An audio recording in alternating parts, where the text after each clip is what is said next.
500 টাকা স্যালারি পাইতাছি ভাইয়া, একটা পাঙ্গেশ মাছের টুকরা মারে। কি আপনি কোন জায়গা থেকে আইছেন? মানে শুধু কাটতে আছেন, শুধু কাটতে আছেন। স্যালারি ইরিদান কাটা 1200 টাকা স্যালারি পাইতাছি ভাইয়া।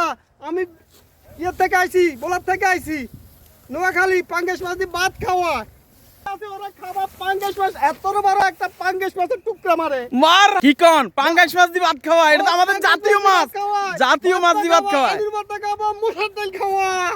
কি কোন?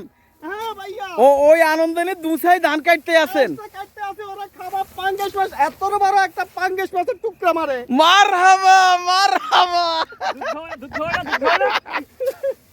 200 টাকা পিস। 1200 টাকা স্যালারি পাইতেছি ভাই। মুলামুলি আছে নাকি না? না ভাইয়া, মুলামুলি না, 1200 টাকা পিস। কথা বলার সুযোগ নাই নাকি? কথা বলার সুযোগ নাই, জিরানোর সময় নাই, শুধু কাটো আর মারো, মারো আর কাটো। আচ্ছা, এখন যেহেতু আপনি এটারে কি কয় নোয়াখালী আইছেন, নোয়াখালীলে দুই চারবার কইছেন না নোয়াখালী বিবেক চাই। নোয়াখালী বিভাগ চাইতেছি ভাই, নোয়াখালী বিভাগ তো দিতেছে না আমাদেরকে। না এবার হবে হবে, হয়ে যাবে হয়ে যাবে। আমরা তো চাই, হবে মানে আমরা তো এটা চাই, আমাদেরকে দিতে হবে। এটা প্রাণের দাবি নাকি? হ্যাঁ, এটা আমাদের প্রাণের দাবি।